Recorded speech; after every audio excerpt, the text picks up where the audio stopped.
नाशिकमध्ये काल झालेल्या मुसळधार पावसानंतर अनेक भागांमध्ये पाणी साचलेलं होतं। खास करून सिंहगड रस्त्यावरील जे एकता नगर आहे आणि आजूबाजूच्या परिसरामध्ये मोठ्या प्रमाणात पाणी साचलेलं होतं। लोकांच्या घरामध्ये पाणी गेलेलं होतं आणि त्यानंतर कालपासून या परिसरामध्ये वीज देखील खंडित होती। आता देखील अनेक लोक तक्रारी करतायत की वीज येत नाहीये। आपल्यासोबत एमईसीबीची पूर्ण टीम आहे इथं ते पोहोचलेले आहेत। नक्की त्यांना काय अडचण आहे, का ते इथली लाईट अजून सुरू करत नाहीत ते स्वतः सांगणार आहेत। काही टेक्निकल अडचणी आहेत म्हणून तुम्ही सुरू करत नाही, काय लोक म्हणजे तक्रारी देत आहेत की एमईसीबी लाईट सुरू करत नाही अजून? प्रॉब्लेम असा आहे की सगळ्यांचे पॅनल जे आहेत, मीटर जे बोर्ड्स आहेत ते सगळे ओले आहेत, मीटर ओले आहेत, त्यामुळे ग्राहकांचा सप्लाय चालू करण्यात मोठा प्रॉब्लेम आहे। शॉक लागायची शक्यता आहे। तर आपण स्टेप बाय स्टेप चालू करत आहोत। थोड्या वेळात सप्लाय रिस्टोर होईल, पण ज्यांचे मीटर ओले आहेत त्यांना थोडा वेळ लागणार आहे लाईट चालू करायला। तर थोडं इथं सगळी टीम जमलेली आहे, आम्ही सगळे तुमच्या कामासाठी आहोत आणि थोड्या वेळात सप्लाय चालू होईल। पण थोडं सगळ्यांनी सहकार्य करावं जेणेकरून मीटर पॅनल ज्यांचे ओले आहेत त्यांना थोडा वेळ लागेल, प्रतीक्षा करावं लागेल। ज्यांचे मीटर खराब झाले आहेत ते बदलायचे काम आपण आता सुरू करतोय। एचटी सप्लाय जो आपला ओव्हरहेड आहे तो आपण लगेच चालू करतोय आता। तर प्रत्येकाला आव्हान आहे की कोणी त्या पोलच्या खाली जवळपास राहू नये जेणेकरून कुठली दुर्घटना होऊ नये अशी मी सगळ्यांना विनंती करतो। सर, तुम्ही आता सांगत होते की वरची जी लाईन आहे तुम्ही सुरू करताय, मात्र खाली सगळं ओलं आहे, अजून पाणी आहे, त्याच्यामुळे काही धोका निर्माण होऊ शकतो का? कारण स्थानिक लोक मागतायत की मागणी आहे, त्यांची डिमांड आहे की बाबा लाईट चालू करावं, कारण घरात लाईट नाहीये, काम करता येत नाही, पाणी वर चढत नाहीये, मोबाईल सगळ्यांचे बंद आहेत। नाही, आपण प्रयत्न करतोय। जेवढ्या सोसायट्यांचे मीटर वरती होते, ज्यांचे भिजलेले नाही आहेत त्यांचा सप्लाय आपण लगेच रिस्टोअर करू।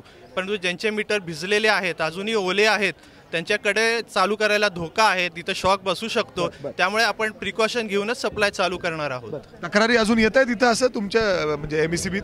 काल काय झालं होतं, पाणी ज्या वेळेस आलतं ना तो आपण नदीकडला टॅप बंद केलेला होता। तर आम्ही काय केलं, सकाळी अर्धा टॅप चालू केलेला आहे आता ऑलरेडी। फक्त आता विषय जो आहे ना तो जिथं पाणी पॅनल बोर्ड पाणीमध्ये गेलेला आहे तो फक्त सप्लाय बंद आहे ना। आपण असा प्रयत्न करू की ओले जर असतील ना अजून मीटर तो बंद सप्लाय ठेवू आणि जे कोरडे असतील पाण्यात न गेलेले मीटर ते सप्लाय चालू करून घेऊ आपण। आता आम्ही पूर्ण टीम वर्क आम्ही इथं सहकार्य करून सगळं चालू करतोय सप्लाय। जेवढं टीम इथं तुमची पोहोचलेली आहे, आपली टेस्टिंगची व्हॅन पण उभी आहे बाहेर। आपण जे 19 ट्रान्सफॉर्मर बंद होते त्यातले जवळपास आपण आता 10 ट्रान्सफॉर्मर चालू झालेले आहेत। ह्याचा जो वरचा भाग आहे जिथं पाण्याने एफेक्ट झालं नव्हतं तो भाग ऑलरेडी रिस्टोअर झालेला आहे। फक्त हा जो एकता नगरीचा भाग आहे तेवढाच फक्त चालू करणं बाकी आहे, कारण की इथे नुकसान खूप मोठ्या प्रमाणात झालेलं आहे, पाणी भरपूर होतं इथे या प्रमाणात। म्हणजे याला साधारण किती वेळ लागू शकतो सर हे लाईट वीज पुन्हा एकदा सुरू व्हायला? आता आपण 20 तर एचटी लाईन तर चालू करत आहोत, तिथं तर काही प्रॉब्लेम नाहीये, पण काही ट्रान्सफॉर्मर आपले पाण्यात होते आणि भरपूर याचे मीटर रूम पाण्यात आहेत,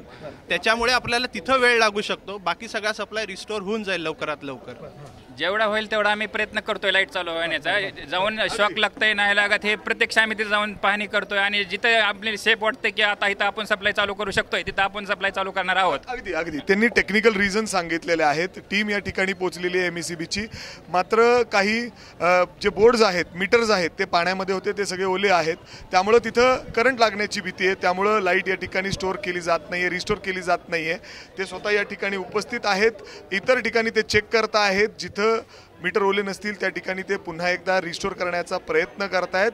बऱ्यापैकी काम या ठिकाणी सुरू आहे।